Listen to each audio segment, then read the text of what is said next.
Visiting the Boston land, Ogunquit, Maine, 2022. 1. Arrival. It's late afternoon. Mount Agamenticus is in shadow. North Village Road. I roll up at a crawl from the south. I park the truck. I open my senses to whatever's here. The car door opens. My boots hit the ground. It quietly closes behind me. No path leads into the woods. I just walk in.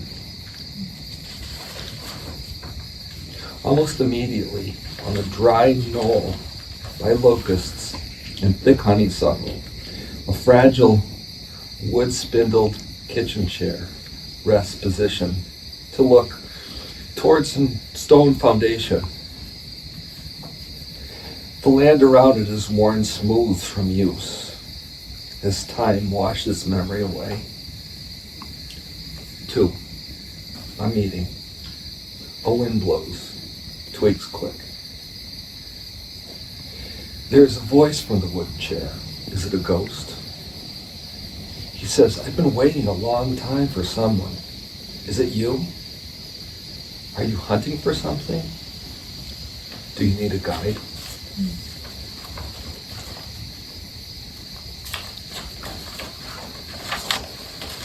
I'm Nahum Boston, husband of Emily, father of William. I died in 1925. My wife in 1907. My son in 39. Welcome to the Boston's family place. Follow me and look.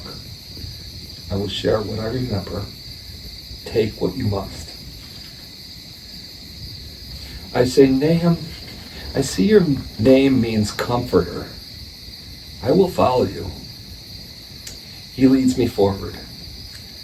Just down the path from the old barn, we see a family resting place. A wrought iron fenced graveyard, stone posts akimbo, yet standing strong against time. We pause to reckon large spreading oaks, both whites and reds, casting shade forlorn, drying pines spindly, stretching away in all directions. Here are unmarked headstones.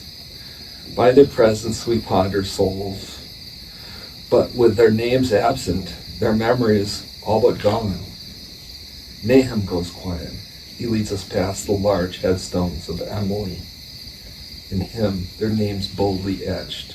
We see stones of others, Mehitabel, Darius, Sally, Daniel, all of them are Boston's. And then there's Lydia Hutchins, who was married, but whose husband's name has worn away with time. Her relationship to the other Bostons is unclear. Nahum casts around with outstretched arm and says, look at this forest, it's all grown back.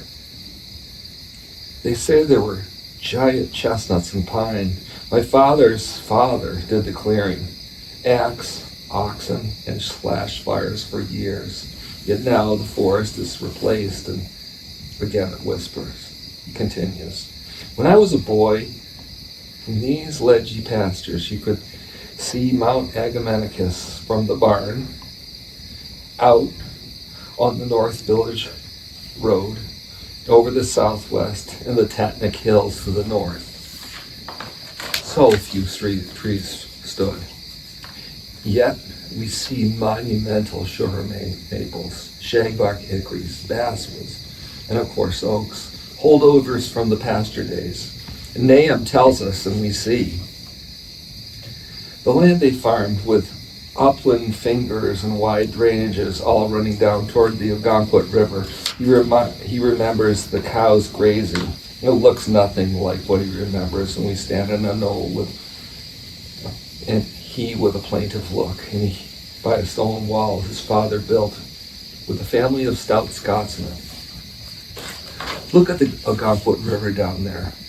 The cows used to wallow in that summer water. My sister and me would have to help Dad bring them back to the barn for milking. We spent a lot of time down here. Spring nights, we would catch wooden buckets full of silvery alewives, and during the day runs, we'd get big salmon. You see, people had been doing the same thing for thousands of years. He wasn't in any hurry to get back to his chair. As the wind brushed us, he said something about Mehitabel and Emily and blueberry pie and William's appetite for it. And we walked slowly back to the road. When we passed giant, wind-worn sugar maple, he said, we collected from these maples in the early spring to a white oak sap bucket, to on a sled pulled by oxen. In 1893, a runner went into a deep rut. The barrel, sled, and oxen went over, spilling everything. We pulled things together. There were many good runs that year. We made plenty of syrup. Ours was the local favorite. He shook his head and he smiled. And he said, nothing was easy, but this land gave us plenty, and we stayed with it. And here's where we rest. 3, adieu. What can a ghost give me? This memory is but a hug of mist. I pick up a stone and I put it in my pocket. Something hard, tangible. I say, what can I give a ghost? He says, adieu will come in. I offer to buy him a lobster roll on Route 1 by the beach. He clearly has no taste for that, or wish to ever leave here.